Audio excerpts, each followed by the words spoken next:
ध्वनि की रफ्तार से 3 गुना तेज, दुश्मन के रडार को चकमा देने वाला अचूक बाण भारत के तरकश में हुआ शामिल। तिब्बत में बैठे चीनी कमांडरों के उड़े होश 800 किलोमीटर दूर से भारत करेगा डीप स्ट्राइक। कराची से ग्वादर तक दुश्मन के हर अड्डे पर अब भारत की नजर नए ब्रह्मास्त्र से कांपा। पाकिस्तान, न जैमिंग का डर, न भटकने का खतरा, 1 मीटर की सटीकता से लक्ष्य को भेदने वाली किलर मशीन तैयार। जब मई 2025 में ऑपरेशन सिंदूर के तहत भारतीय सुखोई 30 MKI ने पाकिस्तान की गहराई में बैठे ठिकानों पर 450 किलोमीटर दूर से सटीक निशाना लगाया था, तब दुनिया भर के डिफेंस एक्सपर्ट्स हिल गए थे। उन्हें लगा भारत ने अपनी सबसे बड़ी ताकत दिखा दी है। लेकिन वो ये नहीं जानते थे कि ये तो सिर्फ एक झांकी थी, असली पिक्चर तो अभी बाकी थी। भारत की डिफेंस लैब्स में पर्दे के पीछे एक ऐसा गेम चेंजर तैयार हो रहा था जो न सिर्फ 450 किलोमीटर बल्कि उससे भी लगभग 2 गुना दूर बैठे दुश्मन को उसके घर में घुसकर सबक सिखाने की ताकत रखता है। ये एक ऐसी फौलादी इच्छा शक्ति की कहानी है जिसने भारत को सबसोनिक मिसाइलों के दौर से निकालकर सुपरसोनिक रफ्तार का बादशाह बना दिया है। एक ऐसी मशीन जिसकी सटीकता 10 से 20 मीटर नहीं बल्कि सिर्फ 1 मीटर है, यानी दुश्मन की बिल्डिंग नहीं बल्कि दुश्मन की मेज पर रखे पानी के गिलास को भी उड़ाने की ताकत। ये नया हथियार भारत की स्टैंड ऑफ क्षमता को उस लेवल पर ले जा रहा है जहां हमारे पायलटों को दुश्मन की सीमा में घुसने की जरूरत ही नहीं पड़ेगी। सीमा के इस पार से बटन दबेगा और 800 किलोमीटर दूर दुश्मन का बंकर भाप बन जाएगा। हम आपको बताएंगे इस धमाकेदार खबर की पूरी कहानी कि कैसे भारत अपनी सबसे घातक मिसाइल को और भी ज्यादा मारक बना रहा है। तो बने रहिएगा वीडियो पर और इस संबंध में आपके जो भी विचार हों कमेंट में लिखकर जरूर बताइएगा। तो इंतजार खत्म हुआ। जिस किलर मशीन की बात हम कर रहे हैं वो कोई और नहीं बल्कि भारत का ब्रह्मास्त्र ब्रह्मोस है। लेकिन ये वो ब्रह्मोस नहीं है जिसे दुनिया अब तक 800 किलोमीटर 2025 के अंत तक भारत के दुश्मनों को ये नई दूरी अपने नक्शों पर लाल स्याही से लिख लेनी होगी, क्योंकि भारत अब उस क्लब में शामिल हो गया है जहां से वो दुश्मन के दिल में बैठकर हमला करने की ताकत रखता है। सवाल उठता है कि भारत को अचानक अपनी सबसे सफल मिसाइल की रेंज लगभग 2 गुनी करने की जरूरत क्यों पड़ी? आखिर 450 किलोमीटर की ब्रह्मोस भी दुनिया की सबसे तेज और खतरनाक मिसाइलों में से एक थी। इसका जवाब छिपा है हमारे 2 पड़ोसियों की फितरत में। एक तरफ पाकिस्तान जो ऑपरेशन सिंदूर की मार से अभी तक सहमा हुआ है, और दूसरी तरफ चीन जो तिब्बत से लेकर हिंद महासागर तक अपनी दादागिरी दिखाने की कोशिश में लगा है।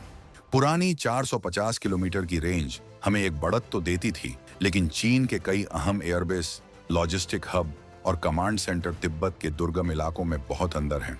उन तक पहुंचने के लिए हमारे सुखोई जेट्स को चीनी एयर डिफेंस के खतरे वाले जोन में जाना पड़ता। लेकिन 800 किलोमीटर की रेंज का मतलब है नो टेंशन। अब भारत अपने सुखोई 30 MKI से अपनी सीमा के 100 से 200 किलोमीटर अंदर से इस नई ब्रह्मोस को फायर कर सकता है। जब तक दुश्मन का रडार इस मिसाइल को पकड़ेगा तब तक ये मिसाइल 600 से 700 किलोमीटर का सफर मैक 3 की रफ्तार से तय कर चुकी होगी। मैक 3 यानी आवाज से 3 गुना तेज, या सीधे सीधे कहें तो 1 किलोमीटर प्रति सेकंड की रफ्तार। जरा कल्पना कीजिए उस सीन की। तिब्बत में बैठा चीनी कमांडर अपने बेस पर चाय पी रहा है और भारत के किसी एयरबेस से एक बटन दबता है। अगले 8 से 10 मिनट के अंदर, यानी जब तक वो अपनी चाय खत्म करता, 800 किलोमीटर दूर उसका पूरा का पूरा कमांड सेंटर मलबे में तब्दील हो जाएगा। उसे न भागने का मौका मिलेगा, न अपने एयर डिफेंस सिस्टम को एक्टिवेट करने का। यही है सुपरसोनिक स्ट्राइक की असली ताकत। ये सिर्फ एक मिसाइल नहीं है, ये दुश्मन के दिल में बैठाया गया डर है। ये भारत की कोल्ड स्टार्ट डॉक्ट्रिन को हॉट शॉक देने वाला हथियार है। ये वो गारंटी है कि अगर दुश्मन ने एक उंगली उठाई तो भारत उसका पूरा हाथ मरोड़ देने की ताकत रखता है। लेकिन ये 800 किलोमीटर का जादुई आंकड़ा भारत ने हासिल कैसे किया? क्या इसके लिए मिसाइल को बहुत बड़ा और भारी बनाया गया है? जवाब है नहीं। और यहीं पर छिपा है भारतीय DRDO और रूसी वैज्ञानिकों का असली कमाल। देखिए, किसी मिसाइल की रेंज बढ़ाने के 2 तरीके होते हैं। या तो आप मिसाइल में ज्यादा ईंधन भर दें, जिसके लिए उसे बड़ा और भारी बनाना होगा, या फिर आप उसके इंजन को इतना काबिल बना दें कि वो कम ईंधन में ज्यादा दूर तक जा सके। भारत ने दूसरा रास्ता चुना। ब्रह्मोस एक 2 स्टेज मिसाइल है। पहले स्टेज में एक सॉलिड बूस्टर होता है जो किसी रॉकेट की तरह जलता है और मिसाइल को जीरो से आवाज की रफ्तार से भी तेज सुपरसोनिक पहुंचा देता है। जैसे ही ये रफ्तार मिलती है, पहला स्टेज जलकर अलग हो जाता है। असली खेल शुरू होता है दूसरे स्टेज में, जिसे कहते हैं लिक्विड रैमजेट इंजन। ये एक तरह का एयर ब्रीदिंग इंजन है। आसान भाषा में समझें तो इसे उड़ने के लिए अपने साथ भारी भरकम ऑक्सीजन सिलेंडर लेकर नहीं चलना पड़ता, जैसा कि बैलिस्टिक मिसाइलें करती हैं। ये उड़ते वक्त हवा से ही ऑक्सीजन खींचता है, उसे अपने पास रखे लिक्विड फ्यूल के साथ मिलाता है और जबरदस्त आग पैदा करता है। यही आग इसे मैक 3 की रफ्तार देती है। 800 किलोमीटर की रेंज के लिए DRDO के वैज्ञानिकों ने इसी रैमजेट इंजन को एडवांस किया है। इसमें ऐसा ईंधन फ्यूल इस्तेमाल किया जा रहा है जो ज्यादा ताकत देता है और ज्यादा देर तक जलता है। साथ ही मिसाइल के इंटरनल फ्यूल टैंक की कैपेसिटी को भी बढ़ाया गया है, और वो भी मिसाइल का बाहरी साइज बदले बिना। ये है असली इंजीनियरिंग का कमाल। लेकिन सिर्फ इंजन ही काफी नहीं है। 800 किलोमीटर दूर किसी चीज को मारने के लिए एक तेज दिमाग भी चाहिए। दुश्मन की सबसे बड़ी चालाकी होती है GPS जैमिंग। वो आसमान में ऐसे सिग्नल छोड़ता है कि मिसाइल का सैटेलाइट से संपर्क टूट जाए और वो रास्ता भटक जाए। लेकिन नई ब्रह्मोस एडवांस एंटी जैमिंग तकनीक से लैस है, यानी दुश्मन कितना भी शोर मचा ले, मिसाइल अपने लक्ष्य को बहरा होकर भी ढूंढ लेगी। ये अपने अंदरूनी कंपास, जिसे इनर्शियल नेविगेशन सिस्टम INS कहते हैं, और सैटेलाइट नेविगेशन सैट-नेव के सहारे उड़ती है। और जब ये लक्ष्य के पास पहुंचती है तो इसका एक्टिव रडार सीकर ऑन हो जाता है। ये अपनी आंखें खोलता है और तय किए गए टारगेट को खुद स्कैन करता है, और फिर मैक 3 की रफ्तार से 1 मीटर की पिन पॉइंट एक्यूरेसी के साथ बूम।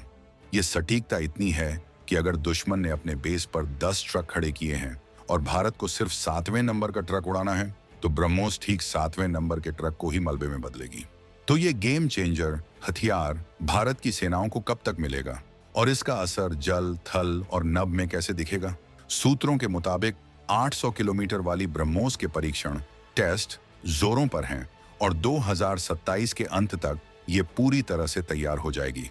और इस बार इसका सबसे पहला हकदार होगी भारतीय नौसेना। ये एक बहुत बड़ी स्ट्रेटेजिक चाल है।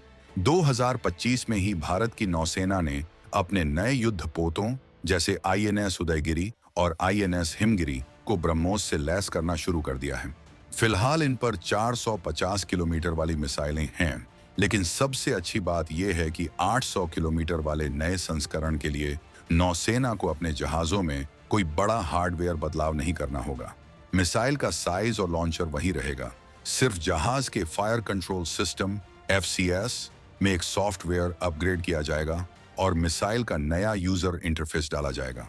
इसका मतलब समझिए, हिंद महासागर में गश्त पेट्रोल करता हमारा एक युद्धपोत, जो अभी तक 450 किलोमीटर के दायरे में खतरा बना हुआ था, वो 2027 के बाद 800 किलोमीटर के दायरे में मौत का फरमान बन जाएगा। पाकिस्तान का ग्वादर पोर्ट हो या कराची का नेवल बेस या फिर अदन की खाड़ी में बैठे समुद्री लुटेरों के अड्डे, सब हमारी जद में होंगे। चीन जो हिंद महासागर में अपने जहाजों से हमें घेरने का सपना देखता है, उसे अब 800 किलोमीटर दूर से ही रास्ता बदलना पड़ेगा। नौसेना के बाद ये मिसाइल मिलेगी भारतीय थल सेना, इंडियन आर्मी को।